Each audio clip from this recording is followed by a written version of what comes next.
హిందీ వ్యతిరేక ఉద్యమం వెనుక భారీ స్కెచ్ ఉందా? ఉత్తరాది దక్షిణాది విభేదం తీసుకురావడానికి కుట్ర చేస్తున్నారా? కేంద్రం మీద ముందుగానే బురద జల్లాలని డీఎంకే ఫిక్స్ అయిందా?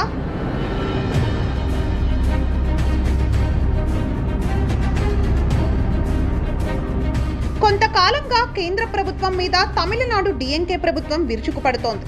హిందీని బలవంతంగా రుద్దుతున్నారని ముఖ్యమంత్రి స్టాలిన్ స్వయంగా ఆరోపిస్తున్నారు. ఉత్తరాది భావజాలాన్ని దక్షిణాది రాష్ట్రాల మీద రుద్దుతున్నారని మండిపడుతున్నారు. అంతేకాకుండా రూపాయి సింబల్ ని కూడా తమిళనాడులో తొలగించారు. ఈ పోరాటంలో దక్షిణాది రాష్ట్రాలు అన్ని కలిసి రావాలి అని పిలుపునిస్తున్నారు. కానీ తమిళనాడులో డీఎంకే ప్రభుత్వం కేంద్రం మీద తిరుగుబాటుకి బలమైన కారణం వేరే ఉంది.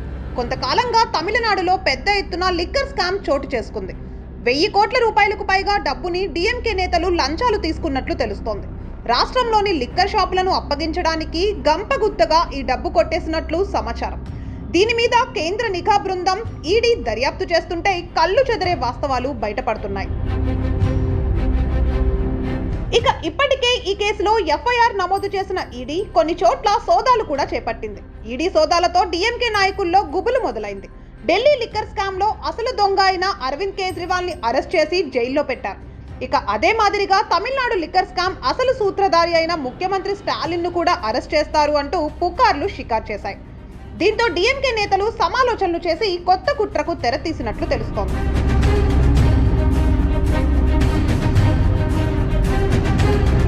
ఇక ఇప్పటి నుండి తమిళనాడు మీద కేంద్రం కుట్ర చేస్తోందని, తమిళ భాష మీద హిందీ రుద్దేందుకు ప్రయత్నం చేస్తున్నారని గొడవను మొదలుపెట్టారు. పార్టీలకు అతీతంగా తమిళనాడులో అందరూ ఈ విషయం మీద మండిపడేట్లు చేశారు. ఈ ఉద్యమానికి సీఎం స్టాలిన్ ముందు నిలుస్తున్నట్లుగా కలరింగ్ ఇచ్చారు. దీంతో కేంద్రాన్ని ఎదురిస్తున్న మొనగాడిగా స్టాలిన్ ను చూపించారు.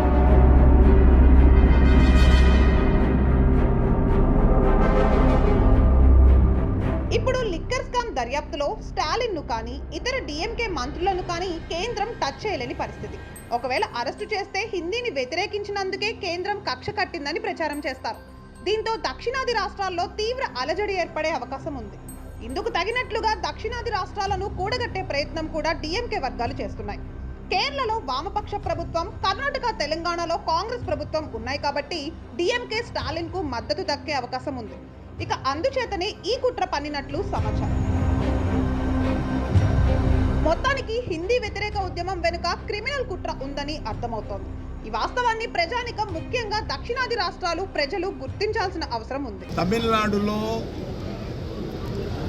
త్రిభాష సంబంధించినటువంటి పాలసీ పైన 3 భాషలకు సంబంధించినటువంటి పాలసీ ఇది కొత్తది కాదు. గత అనేక సంవత్సరాలుగా కాంగ్రెస్ పార్టీ అధికారంలో కేంద్రంలో ఉన్నప్పుడే ఇదే విధానం కొనసాగుతుంది. ఇప్పుడు కూడా అదే విధానం కొనసాగుతుంది.